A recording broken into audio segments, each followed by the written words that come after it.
충격적이네요. 비행기는 바람을 타고 이륙하는 것이 아니라 바람을 거슬러 이륙합니다.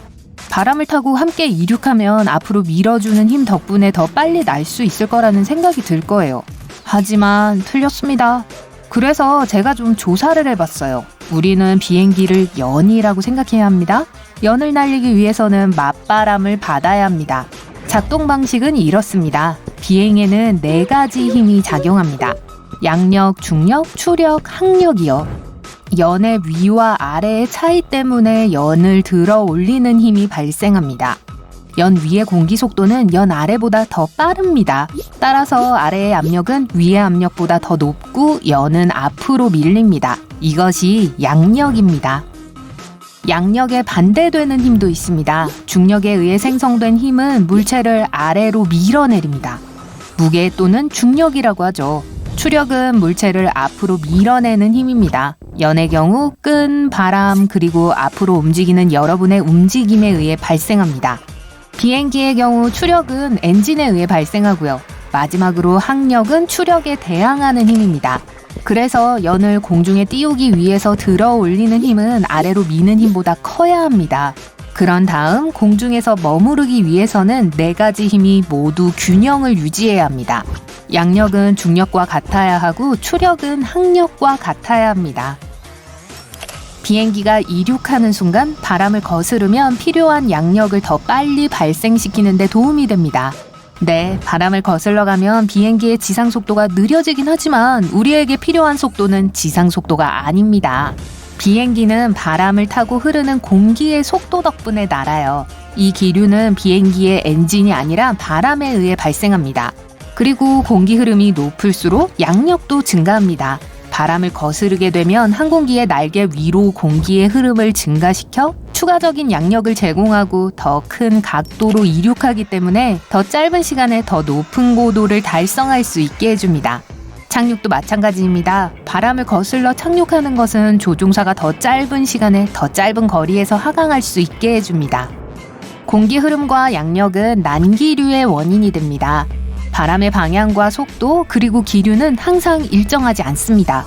때로는 매우 빠르게 변화해서 초당 100번 달라지기도 합니다. 그래서 한순간 양력이 더 셌다가 또 다른 한순간에는 양력이 더 약해집니다. 그래서 비행기가 흔들리는 거예요. 이것을 난기류 지대라고 합니다. 전혀 위험하지는 않아요. 바람이 매우 일정하지 않은 지역을 날고 있다는 뜻일 뿐입니다. 그래서 만약 조종사에게 이륙하는 방법을 선택하라고 한다면 바람 속으로 이륙하는 것을 택할 거예요.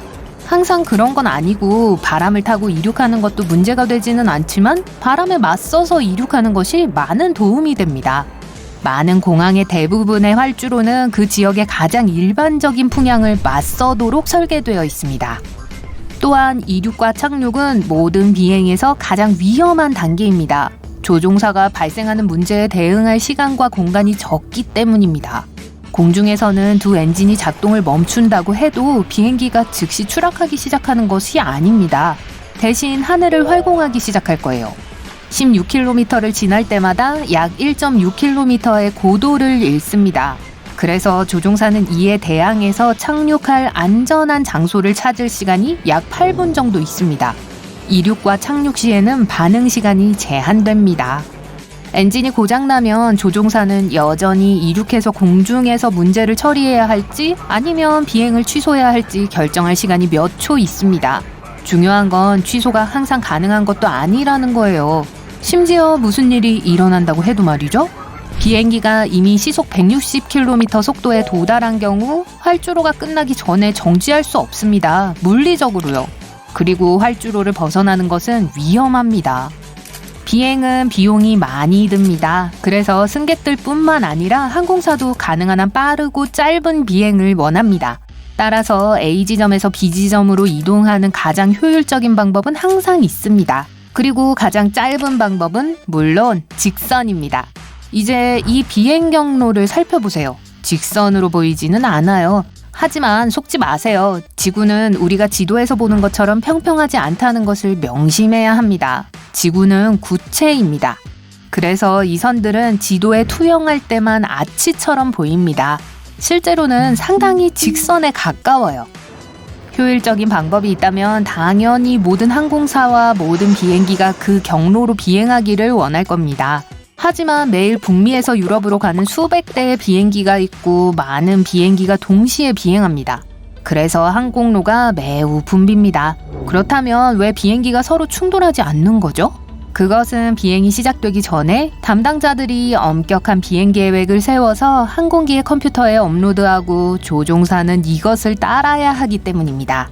솔직히 말해서 뭔가 잘못되면 여러 가지 옵션이 있습니다.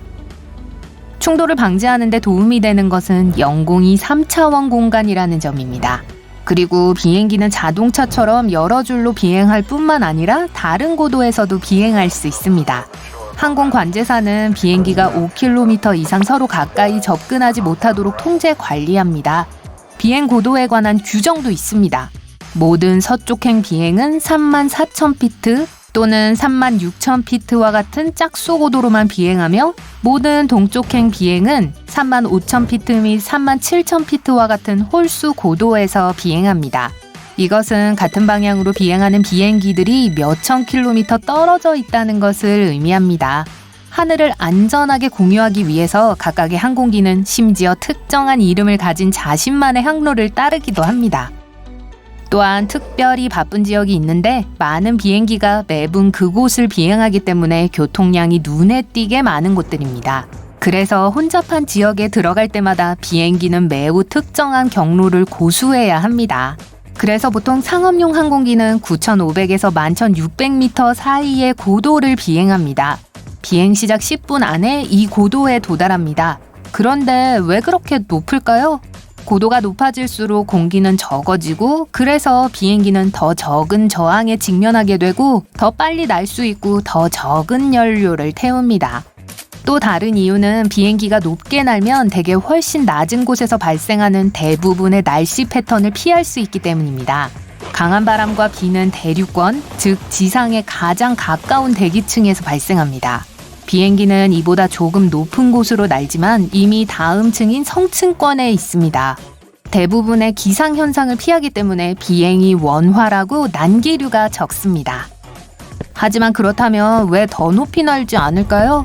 물체를 아래로 밀어내리는 중력을 기억하세요.